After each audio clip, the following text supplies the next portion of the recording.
네, 안녕하세요. 오늘 처음 오신 분들 한번 파악하기 위해서 한 절반 이상은 그리고 1학년 학부모님이시죠? 대부분은 처음 오신. 이렇게 1학년 앉고 하셨나요? 네. 절반 이상이 처음 오셨네요. 네. 이렇게 시간 내주셔서 찾으셔서 감사합니다.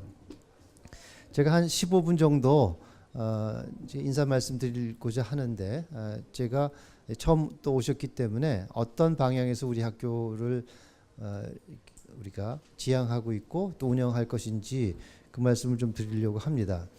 먼저 아마 제가 요즘에 책을 읽고 있는 책 중에 하나가 갤럽에서 세계적인 갤럽 조사를 다 해보니까 3차 전쟁은 일자리 전쟁일 거다. 그래서 일자리 전쟁이라는 책의 제목이 이렇게 들어와서 제가 그걸 읽고 있습니다. 한마디로 말하면 이제는 뭐 이런 냉전 시대의 이념 때문에 전쟁이 생기는 게 아니라 경제 문제 때문에 전쟁이 생길 것이다. 다시 말하면 경제 문제를 잘 해결 못하면 그 나라도 문제가 되고 세계적으로도 전쟁이 일어난다면 이 경제 문제 때문에 될 것이다. 경제 문제라 그러면 어떻게 GDP를 높일 것이냐도 있지만 일자리 문제일 거다. 그거는 길게 설명 안 해도 여러분이 아시다시피 우리나라 지금 그 청년 실업의 문제는 지금 북한의 위협이나 핵 위협보다도 사실 사회적인 가장 큰 골머리 이슈입니다. 그래서 지금 그 정부에서는 가장 두려워하는 것은 지금 이 일자리 문제를 어떻게 할 거냐, 경제 문제를 해결하지 못하면 정권의 문제이기도 하고 누가 정권을 잡더라도 이건 사실은 굉장히 폭발 직전에 있을 정도로 심각한 문제다. 근데 이걸 제가 짧은 시간에 제 나름대로 처방을 말씀드릴 수는 없지만 저는 확고하게 생각하는 것은 결국 이 청년 실업 문제를 해결하려면 직업교육으로 더 강화돼야 된다. 독일식으로 말하면 우리나라는 지금 직업교육을 하는 기관 구성으로 보면 20%가 조금 안 됩니다. 19점 몇 프로가 되고요. 다시 말하면 일반 고등학교를 다 포함해서 볼 때 한 20% 정도가 특성화 고등학교인 것처럼 전국적으로는 20% 됩니다. 근데 이런 직업교육이 잘 발달된 나라의 모델인 독일 같은 경우에는 한 35%가 이제 중학교 때부터 갈라져서 짐나지움으로 가고 레알슐레로 가고 이런 식으로 직업교육도 우리가 아는 것처럼 이렇게 두 가지만이 아니라 직업교육에서도 또 다양하게 되고 또 김나지움을 갔다가 또 직업교육 학교를 갔다가도 이동이 되고 이렇게 복잡한 게 있는데 하여튼 어찌됐든 직업교육이라고 불리우는 포션이 한 35%가 된다. 그렇다면 그것을 어떻게 잘하느냐. 또 뿐만 아니라 한국의 요 시장 내에서만 취업을 한다 그러면 상당히 제한되고 어렵습니다. 또 바람직한 것도 아니라고 본다면 이제는 글로벌 취업이다. 제가 기회 닿는 대로 이런 해외도 나가보고 독일도 최근에 다녀왔습니다만은 충분히 할 수 있어요. 그래서 제가 오늘 그 말씀도 드리려고 하는데 그래서 저는 우리에게 이 청년 실업 문제에게 해당되는 것은 직업교육을 내실 있게 하는 것과 글로벌 인재로 키워서 옛날에는 글로벌 그러는 게 그저 그냥 구호고 유행병처럼 글로벌 얘기 안 하면 모자라는 것처럼 했는데 저는 누구보다도 우리가 이거 좀 해야 되겠네. 근데 어떻게 여기까지 이게 되는지 모르겠네. 무슨 얘기했다면 하여튼 글로벌처럼 이제는 세계가 우리 학생들이 취업할 곳이다. 그러니까 이제는 모든 교육도 글로벌 스탠다드로 또 글로벌 대처 능력을 갖도록 하는 것이다. 그 글로벌 능력이라는 게 단순히 어학 능력만이 아니에요. 요즘에는 어떤 면에서는 어학 능력이 좀 모자라도 상관없어요. 되려 글로벌적인 시각이 필요한 거예요. 특히 우리가 하고 있는 이 IT 분야, 게임 분야는 우리나라도 이미 IT 분야에서는 세계의 탑5 안에 드는 그런 선진국이기 때문에 우리가 배우고 있는 것을 잘만 찾아 나서면 글로벌 마켓도 어려운 게 아니다. 이렇게 생각합니다. 그래서 그런 면으로 저희는 큰 맥락을 저희가 잡고 있습니다. 그래서 그런 능력을 학생들에게 우리가 이루도록 할 것이고요.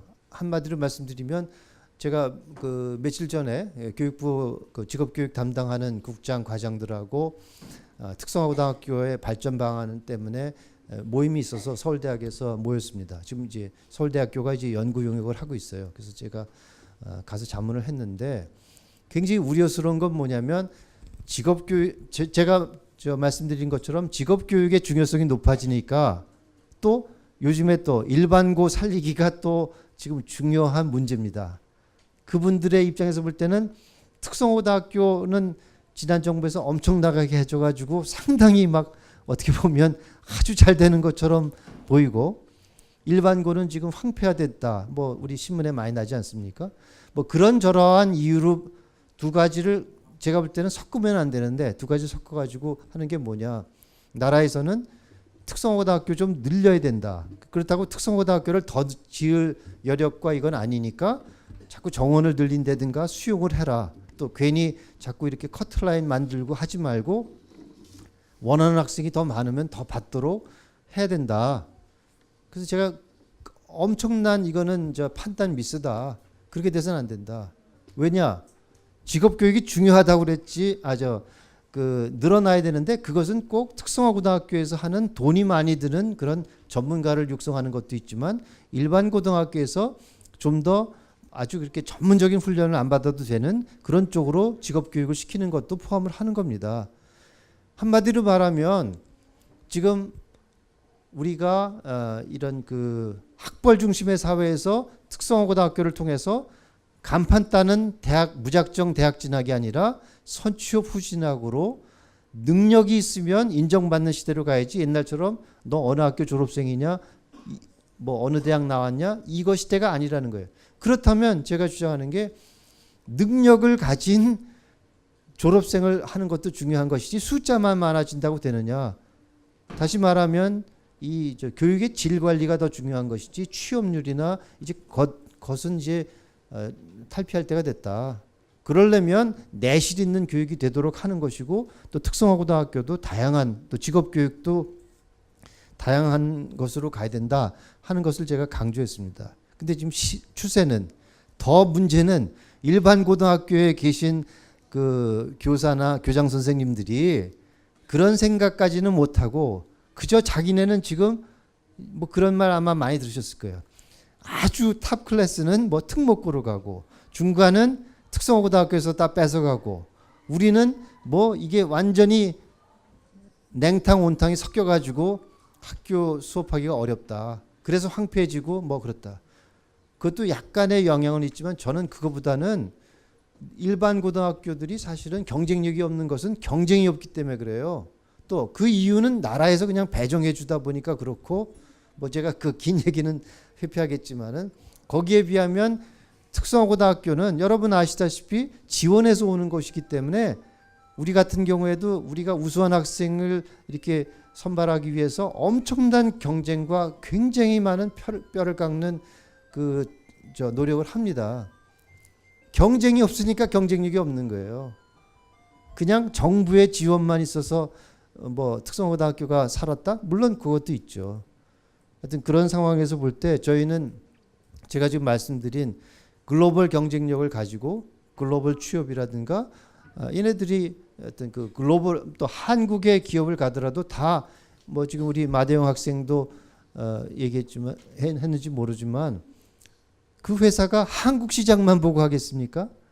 글로벌 시장에 되는 그것을 해야 돼요. 그래서 그런 교육을 저는 첫째적으로 한다. 또 직업 교육도 이제는 중요성에 비해서 그 질을 관리한다. 그래서 저는 성과를 측정하는 그냥 열심히 가르치면 되는 게 아니다. 저는 그 결과를 가지고 뭐 자격증이면 80% 이상이 땄느냐 또 뭘 그런 거를 저희가 합니다. 그거 정부에서 요구하거나 그거 안 하면 안 된다는 법이 없어요. 저희는 그렇게 합니다. 사서 고생하는 겁니다. 그런 차원에서 저희가 질 관리를 하는 것이고요. 제가 요즘에 최근 재미있게 본 그런 책 중에 이 그 기회의 대이동이다라는 이런 책이 있어요. 뭐 여러분도 보시면 좋을 것 같은데 제가 이런 것을 보면서 제가 늘 가지고 있었던 생각은 여기서 말하는 건 뭐냐. 이제는 직업이라든가 모든 그 새로운 패러다임이 변하니까 기회가 변해가고 있어요. 근데 옛날의 기회를 가지고 교육이 그쪽으로 가면 되겠느냐. 다시 말하면 바뀐 사회는 어떠한 인재를 요구하느냐. 이것을 잘 알아야 교육도 나는 거기에 맞춰서 하는 것이지 과거에 경쟁력이 있었던 모델을 가지고 지금 가리킨다. 천만의 말씀이에요. 제가 작년에 고등학교 졸업 40주년이 돼가지고 동문회를 했는데 그때 경쟁력 있다고 하는 학생이나 그때 볼 때 우리는 우상처럼 저렇게만 되면 예를 들면 그때 예를 들어서 이과면 지금도 아직 그렇지만 의사 되고 뭐 법대 가고 아직도 그러잖아요. 그런데 그럴 거냐 하는 거예요. 물론 의사 좋죠. 그 뭐 제가 이게 단순화시켜서 말하지. 그게 벌어볼 때 뭐가 더 중요한 것이냐. 또 뭐 어느 책을 보니까 죽기 전에 하는 25가지 후회 뭐 그런 책도 있어요.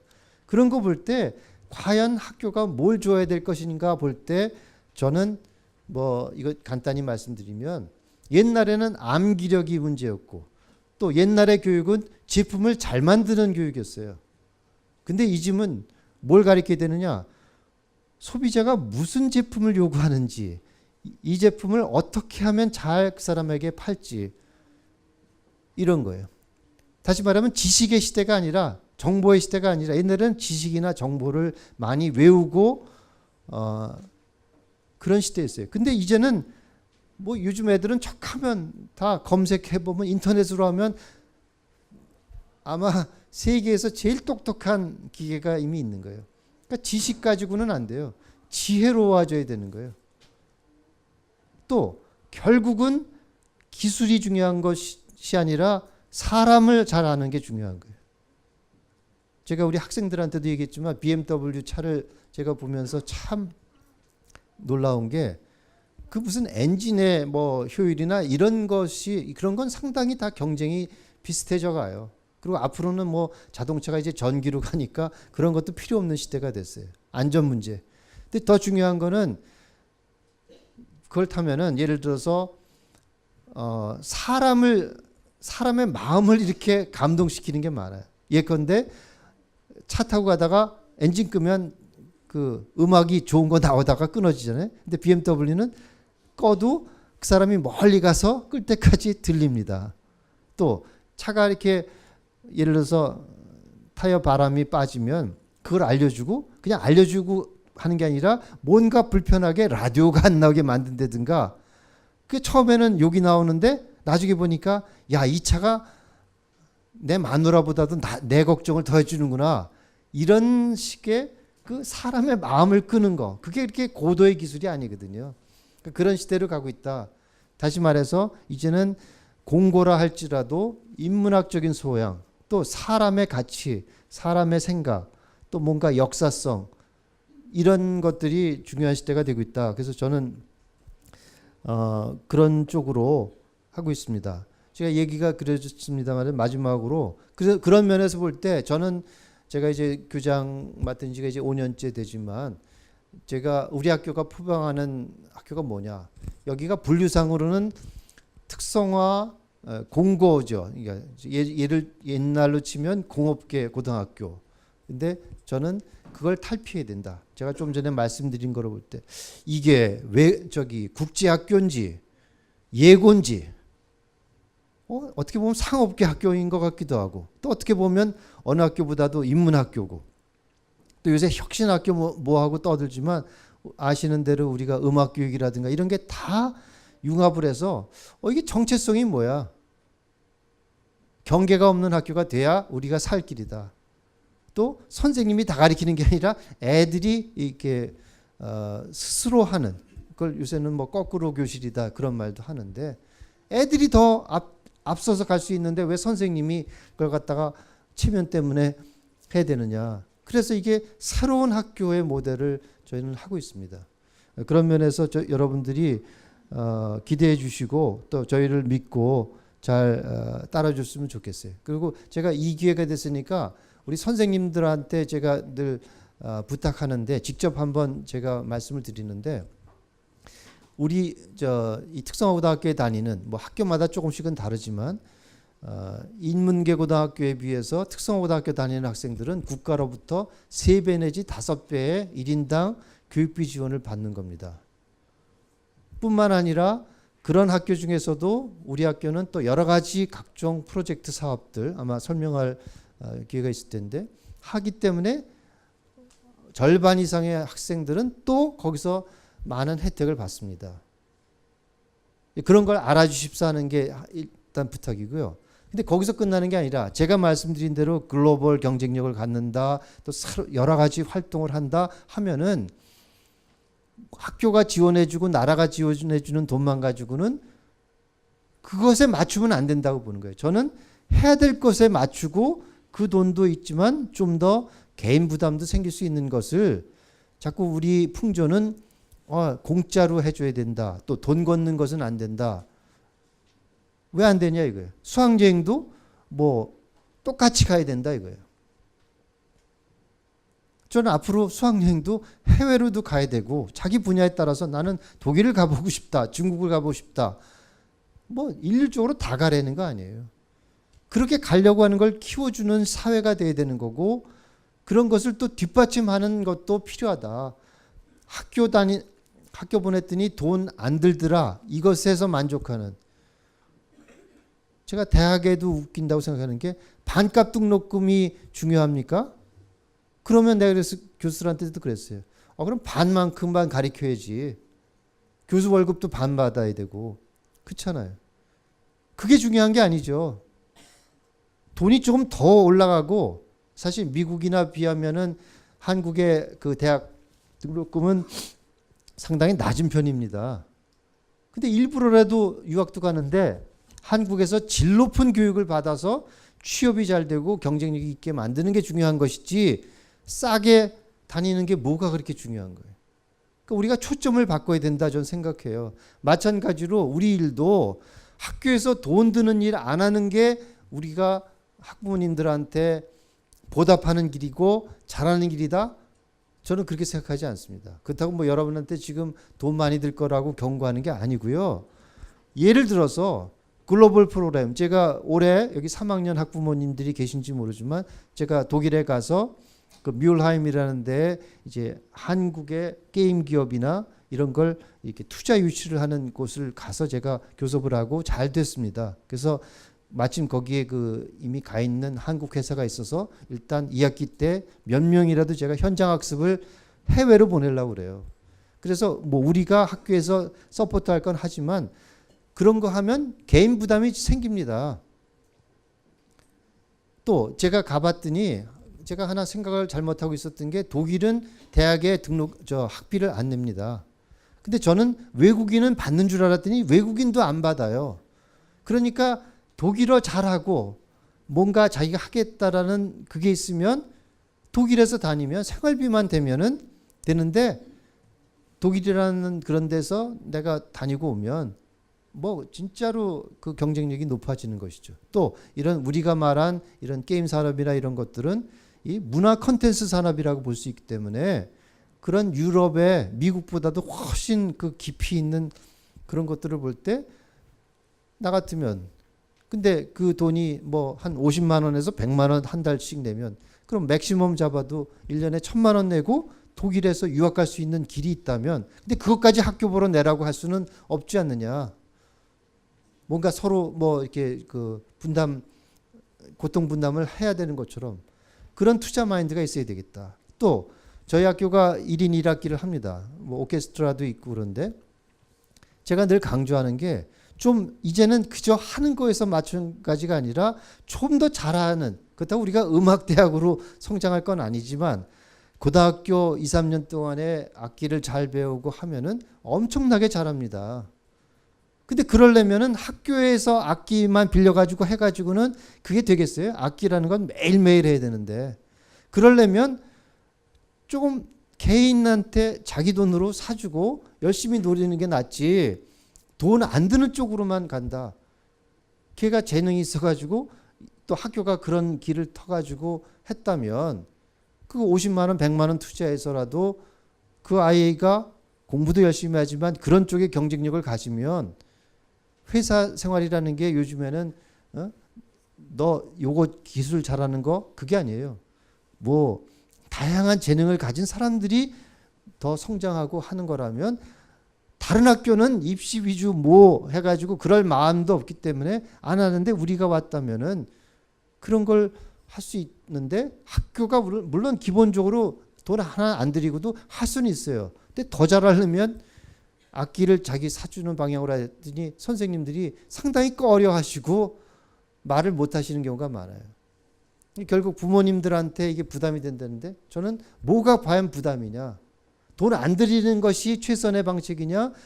돈을 써야 되는데도 쓰지 않도록 하는 것은 되려 거꾸로 우리가 우리 역할을 못하는 거다 저는 생각합니다. 제가 뭐 돈 얘기를 자꾸 하는 뜻이 아니라 뭔가 우리 학교에 지향하는 거는 더 잘하게 더 경쟁력 있게 한다라는 게 하시 졸업장 주고 여기 나오면 뭐 특성고등학교에서 온 혜택을 누리는 그런 이용하는 학교 그렇게 생각하시면 그건 대단히 저는 그 저희 기대와는 좀 다른 거다 그런 생각을 드려요. 그래서 제가 긴 얘기가 됐습니다만은 그런 생각합니다. 그래서 늘 저는 마지막으로 드리면 얼마 전에 그 이렇게 뭐 미세먼지 막 심하고 또 황사할 때 누가 그런 얘기를 하더라고요. 뭐 마스크 쓰고 자기는 집에서 미세먼지가 상당히 치명적인 그런 거기 때문에. 근데 누구는 보니까 저기서 열심히 운동하고 뭐 조깅하고 농구하고 있더라는 거예요. 근데 그 사람은 그렇다고 그 사람이 바보 짓 하는 줄 알고 하는 건 아니겠죠. 자기 딴에는 오늘 같은 날도 날씨 불구하고 열심히 운동해야 건강이 좋아진다고 생각하는데 그게 좋아지는 게 아니라 되려 건강을 좀 먹는 거 아니에요. 다시 말하면 열심히 하는 속도가 중요한 게 아니라 이제는 방향성의 문제예요. 그러니까 열심히만 가리켜서 되는 게 아니고 어느 방향으로 아이들을 가느냐. 제가 지금 말씀드린 그런 것이 저는 그런 생각을 하고 있습니다. 또 그런 면에서 여러분들이 저희 학교나 또 저한테 여러 가지 제안을 해주시면 제가 적극적으로 받아들이고 검토할 생각입니다. 그런 면에서 어떤 저희가 기대하는 것은 그냥 좋은 학교가 아니라 뭐 저는 정말 위대한 학교로 가야 된다. 그 위대한 학교는 뭐야? 이 학생이 졸업해서 정말 내 평생에 가장 중요한 것을 배우고 나갔다. 또 그 미천이 여기서 나왔다. 그러려면 같이 우리가 고통 분담해야 됩니다. 제가 너무 얘기가 길어져서 오늘 이걸로 마치고요. 또 나중 다른 기회에 또 뵙도록 하겠습니다. 네, 교장 선생님 말씀 있으셨습니다.